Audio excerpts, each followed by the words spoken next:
It's hideous! Oh, that's not very nice. It's just a Power of the Guardians. So for those of you that don't know, I in fact have a Discord server. Shameless self-plug. And within that server, I have a channel called Decklist and Deck Help, with the goal of that channel obviously being for my lovely community to be able to assist each other in building decks. Now recently, and when I say recently I mean like the last 9 months or so, I have noticed a very worrying trend amongst a vast majority of the deck lists posted in there, generally from newer players. But even more worrying is that some of these players are definitely not new. They have fallen for what I like to call the POTG bait, or more specifically, the Power of the Guardians bait. Now just for some context of what I'm actually talking about, let me show you some of the lists.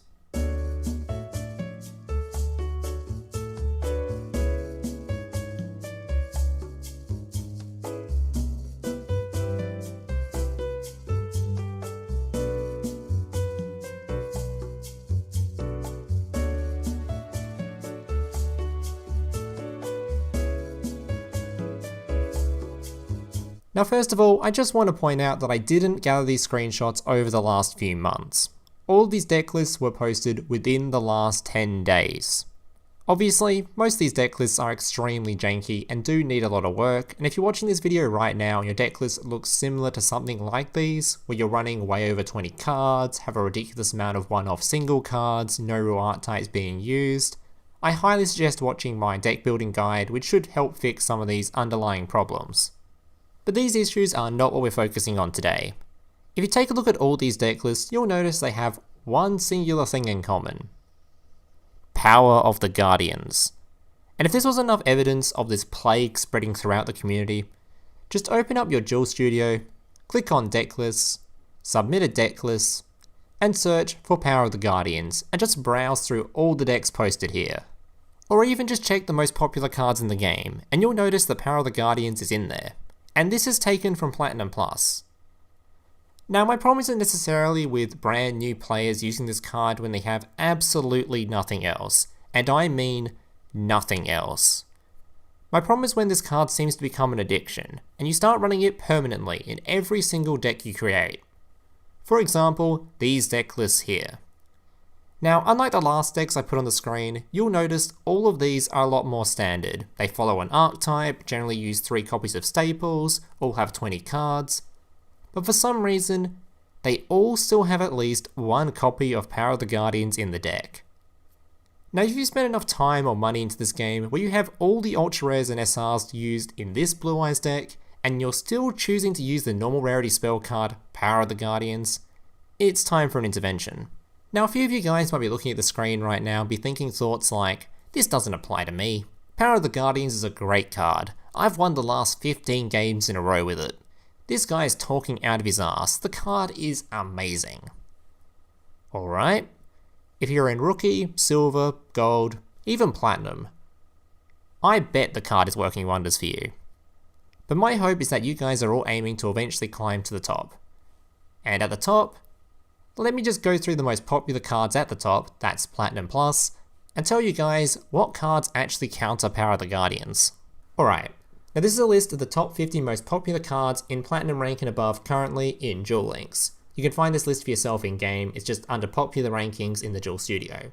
And I'm going to go through each card and tell you how many cards exactly counter Power of the Guardians. And by counter, I mean they either remove the monster you're trying to equip it to, or they just remove Power of the Guardians itself. We have Cosmic Cyclone, Karma Cut, Fiendish Chain negates the monster and stops it being able to do anything. Ward Disruption can also help make it useless. We have Vermilion Dragon Mech. I don't think Samurai Destroy is a counter, but I could be wrong. Black Rose Dragon, Raigeki Break, Canadia, Cavalry, Sun Saga, Bryanak, Ballista Squad, Spirit Master, Drowning Mirror Force, Michael. I'm pretty sure Forbidden Lance is also a counter, but again, could be wrong.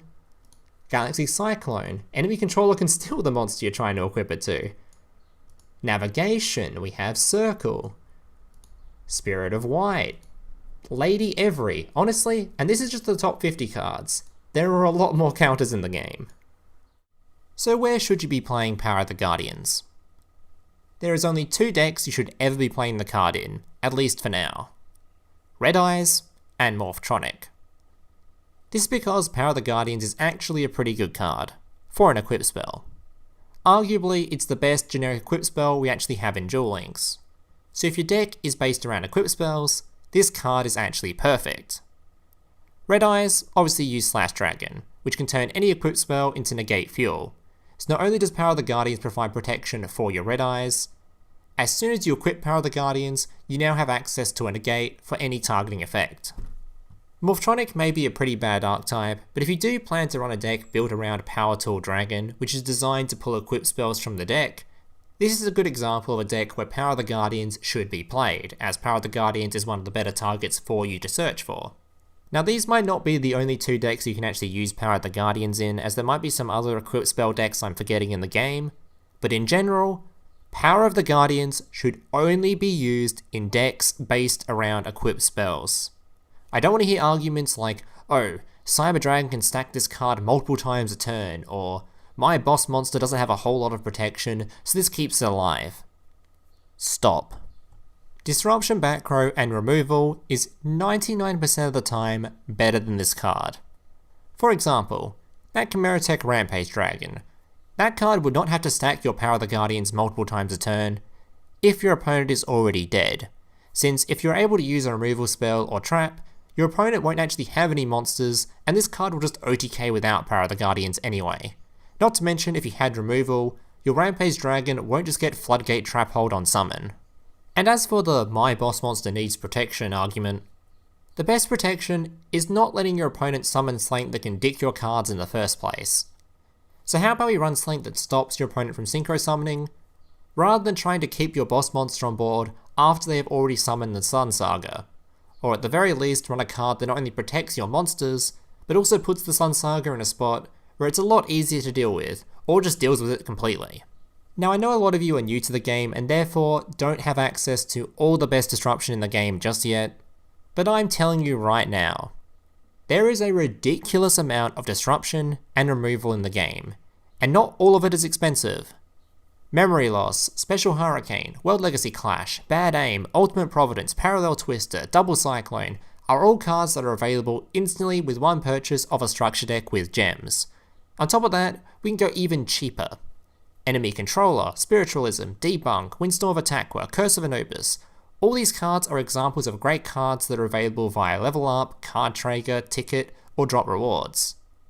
And just about every box you go into will give you a decent removal or disruption card. Maybe not the Fiendish Chain, Karma Cut, or Floodgate you were hoping for, but maybe a Void Trap Hole, a Chain Disappearance, a Needle Sealing, Dimensional Prism. There is honestly so many traps and spells in this game that you will just get a hold of them whilst going into any box, and all of them are infinitely better than Power of the Guardians. So basically, in summary, let's take one of the most popular cards in the game and lower it a few ranks, as this is just a plague that needs to be stopped. Anyways, like the video, subscribe to the channel if you want more content from me, and leave me an angry comment telling me why I'm wrong. Laters.